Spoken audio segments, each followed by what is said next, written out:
What happens when two powerhouse singers clash over creative control and artistic integrity on live television? The result is far more explosive than anyone could have predicted. Before diving into this unforgettable showdown, don't forget to hit that subscribe button and share your thoughts about artists defending their craft. Now let's get into what really went down. The Kelly Clarkson Show was buzzing with its usual mix of laughter, applause, and energy. The crowd that afternoon was especially excited. After all, the legendary Godmother of Soul, Patti LaBelle, was set to appear. Everyone expected an uplifting interview, maybe even a heartfelt duet between two of the most gifted voices in music. Kelly entered the stage glowing with enthusiasm, her yellow dress catching the light as the audience cheered. "We have such a treat for you today," she said with her signature warmth. "One of my heroes is here, a woman whose voice has shaped generations. Please welcome the incomparable Patti LaBelle." The crowd roared as Patti appeared, radiant in a shimmering emerald gown that sparkled beneath the lights. Her presence commanded the room, elegant, confident, timeless. Kelly greeted her with genuine admiration. "Miss Patti, I can't tell you how much your music means to me," she said, smiling brightly. Patti's expression softened, though her tone carried a calm dignity. "Thank you, sweetheart. It's always lovely to meet young artists who truly respect the craft." Then Kelly, visibly excited, leaned forward. "So I was thinking, what if we did something fun today? My team created a new version of Lady Marmalade, Same Soul, but with a modern vibe. Maybe we could perform it together. Kind of like a tribute meets collaboration moment." The crowd erupted with cheers, sensing magic in the making, but Patti's expression froze for just a moment. "A modern vibe?" she asked smoothly. "What exactly does that mean, honey?" Kelly gestured toward her band, unaware of the storm quietly forming. "We just updated the beat a little, added some auto-tune for that fresh pop sound, and simplified a few of the vocal runs just to make it more approachable for today's audience." The shift in the room was subtle, but unmistakable. Patti straightened in her chair, her eyes narrowing ever so slightly. "Simplified?" she repeated slowly. "And auto-tune?" Kelly, still smiling but now slightly uneasy, tried to explain. "It's just to help connect with younger listeners. We want your music to keep inspiring the next generation." Patti inhaled deeply, the kind of breath a true performer takes before commanding the stage. When she spoke again, her voice was calm but carried the unmistakable weight of a legend. "Kelly, Lady Marmalade wasn't made for machines. That song came from sweat, struggle, and soul. Every riff, every crack in my voice, that's not just sound. That's life." The audience began to quiet, sensing tension replacing the usual talk show cheer. Kelly tried to smooth things over. "I totally respect that, Miss Patti, I do. But don't you think music has to evolve? Even you've changed your style over the years." Patti smiled, but it wasn't a soft one. "Evolve, yes. Erase the heart out of it, never." The crowd was silent now, watching two generations of music icons face off in real time, one defending tradition, the other pushing for reinvention. What was meant to be a celebratory moment had turned into a masterclass in artistic conviction, and a reminder that sometimes integrity hits harder than any note ever could. There's a difference between artistic evolution and artistic erosion. When you take the heart and soul out of a song in the name of accessibility, you're not evolving it, you're diluting it. You're turning something born of passion and pain into background noise.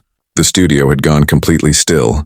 The only sound, the faint hum of cameras continuing to record what no one had expected, a masterclass in artistic integrity, unfolding live before their eyes. Kelly's face flushed as Patti's words cut through the air. This wasn't just a disagreement. It felt like a public challenge to her creative vision. "But Miss Patti," Kelly began, her voice tight but controlled, "music has to change. The industry isn't what it was 50 years ago. What worked in the 70s doesn't always connect with people now. We have to meet audiences where they are." Patti leaned forward, her gaze sharp and unyielding. "And where exactly are they, Kelly? Have listeners really fallen so far that they can't appreciate complexity anymore? Have we trained people to need autotune instead of artistry? Or have we just decided it's easier to lower the bar instead of lifting people up?" Her words landed heavy, the silence that followed pressing on everyone in the room. Kelly swallowed hard, every camera now pointed directly at her. "That's not fair," she said. The sweetness in her tone edged with frustration. "I'm not dumbing anything down, I'm connecting. My audience trusts me to bring them something that feels real, something that speaks to their lives in their language. in their time. Patti let out a short, melodic laugh, one that somehow sounded both amused and cutting. Their language? Baby, music is the language. Emotion is the translation. When I sing, I don't need to adjust for generations. I speak straight to the soul. And souls, darling, haven't changed since the beginning of time. Kelly's voice rose slightly, her professional mask starting to slip. But presentation matters. You can have all the soul in the world, but if people can't relate to how it's presented, they'll stop listening. That's just the reality of entertainment today. Entertainment, Patti repeated softly, shaking her head. Do you even hear yourself? We're talking about art, about music that heals and inspires, and you're reducing it to an entertainment landscape, like we're amusement park attractions instead of artists. Kelly's jaw tightened. The warmth that usually defined her demeanor was gone, replaced by something raw and defensive. Look, Miss Patti, I respect what you've done, I really do. But I've sold over 25 million albums. I've won Grammys. I do connect with people. I know how to reach an audience. And I've been reaching audiences since before you were born, Patti replied smoothly, her tone cool but commanding.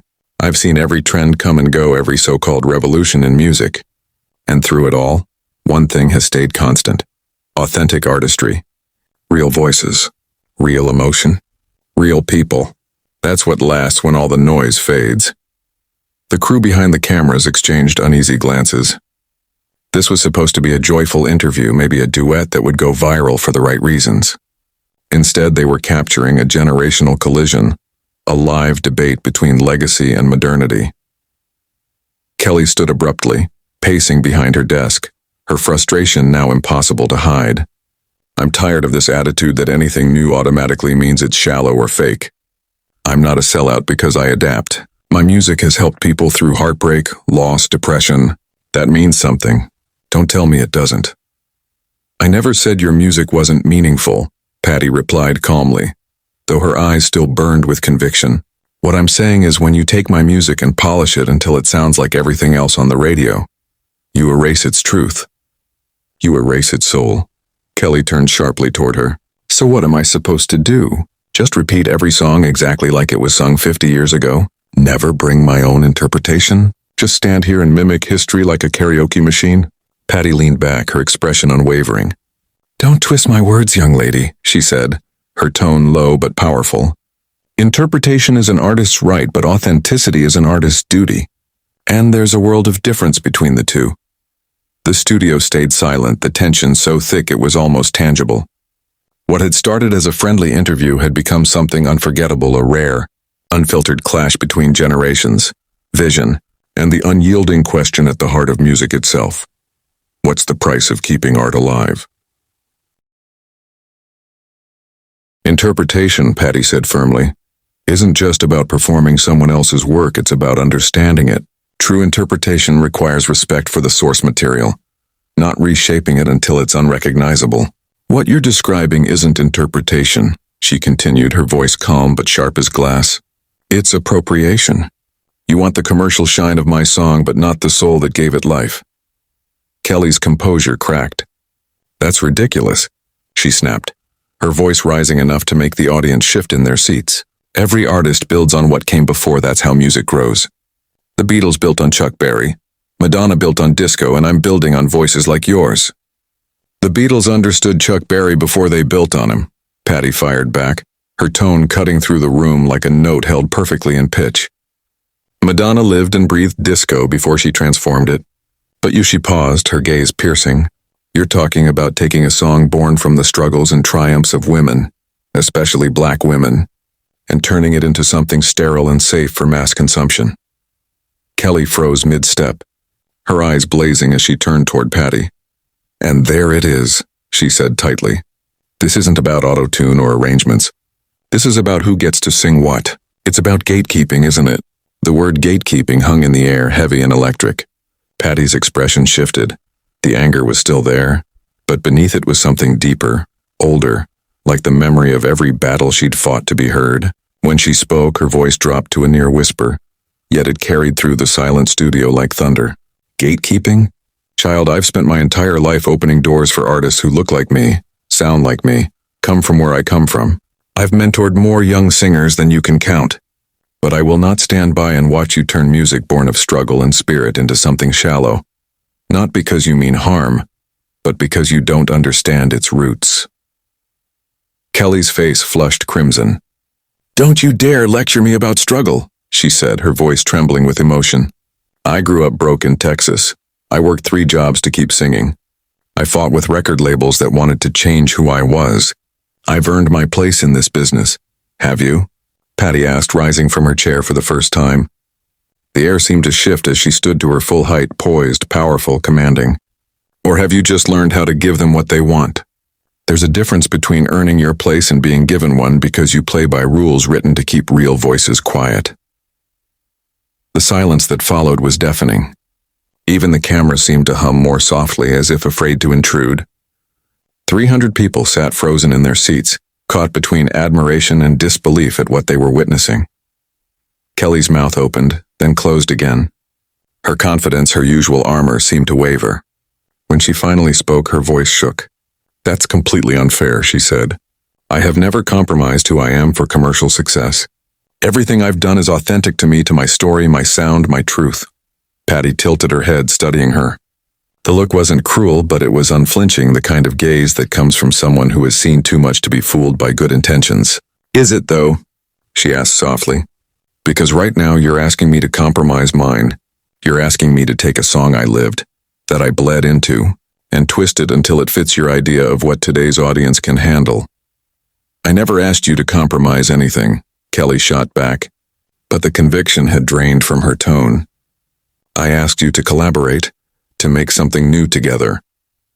"No, sweetheart," Patti replied, her voice softening but her resolve unmoved. "You asked me to validate your approach.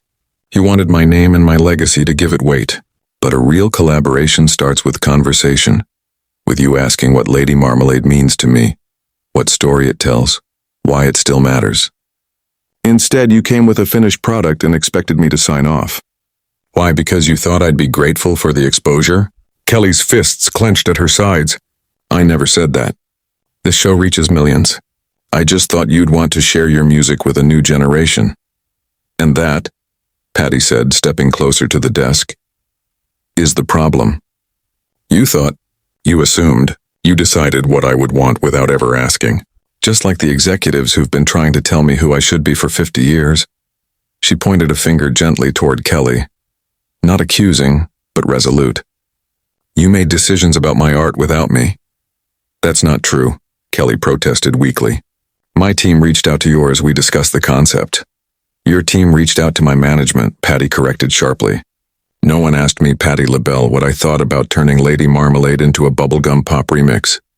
No one asked if the woman who lived that song was comfortable with what you planned to do to it." By now, the entire studio was silent, the tension palpable. It was no longer a TV taping, it was a reckoning. 2 generations of artists stood face to face, each fighting for their truth, each refusing to back down. And in that silence, the audience understood they were witnessing something rare, not a performance, but a moment of pure, unfiltered honesty that would echo far beyond the walls of that studio. With her voice edged in frustration, Kelly circled around her desk as though closing the physical distance between her and Patti might somehow help her win the argument. "But don't you see?" she pressed. "This is how the industry works now. Artists collaborate through their teams, through producers, through management. It's professional." Patti repeated the word softly. "Professional." And there was something almost mournful in her tone. When did we decide that being professional meant removing the artist from artistic decisions? When did the business of music become more important than the music itself? Kelly's voice grew sharper. "Because the business side does matter," she said, emotion creeping into her words. "You can create the most beautiful, authentic, soulful music in the world, but if nobody hears it, what's the point? At least my way, your song reaches people who might never have discovered it otherwise." Patti shook her head slowly. For the first time since their clash began, she didn't look angry. She looked disappointed. "And what version of my song would they be discovering, Kelly? A sanitized, auto-tuned, simplified version that bears my name but not my heart? Is that really serving them? Or are you just making it easier for them to avoid engaging with the real thing?" "The real thing is 50 years old," Kelly shot back. "People change. Music changes. The world changes. You can't expect everything to stay frozen in time just because that's how you prefer it. Patty's eyes flashed as she replied, her voice rising again. I don't want anything frozen in time. I want growth. I want evolution. I want music to keep reaching new heights. But what you're describing isn't evolution, it's devolution. You're taking something complex and making it simple. Something challenging and making it comfortable. You're turning something that demands attention into background noise. Kelly threw up her hands, exasperated. So what's the solution then? Should contemporary artists never touch classic songs? Should we all stay in our lanes and never bridge generations? Should music be segregated by decades? Patti stepped closer to the edge of the stage, her presence commanding. The solution, she said firmly, is respect. The solution is taking time to understand what you're working with before you try to change it. Some things are classics because they're already perfect. Your job as an artist is to bring your truth to them, not to reshape them into something easier to swallow. I was bringing my truth to it, Kelly protested, following her toward the stage's edge. My truth is that I want to share great music with great audiences, and sometimes that means making it accessible. Patti turned back to face her, her expression soft but resolute. Your truth, honey, seems to be that you don't trust your audience to appreciate greatness unless you dilute it first. That's not respect for your fans, that's condescension. The words hit Kelly like a slap. Her face went pale, then flushed again as emotions flashed too quickly to hide. You don't know me, she said quietly, her voice low and dangerous. You don't know my audience. You don't know what I've built here. Patti met her gaze without flinching. I know what I've seen today, she replied, picking up her purse. I've seen someone who believes 50 years of experience should bow to market research. Someone who thinks legacy should answer to trends. And most sadly, someone who doesn't understand that real artists don't ask legends to compromise their integrity for the sake of television ratings. Kelly's mouth opened in disbelief as the weight of Patti's words sank in. You're leaving? She asked. Patti nodded, slinging her purse over her shoulder with regal poise. I'm leaving because I won't be part of something that diminishes the very music I spent my life creating.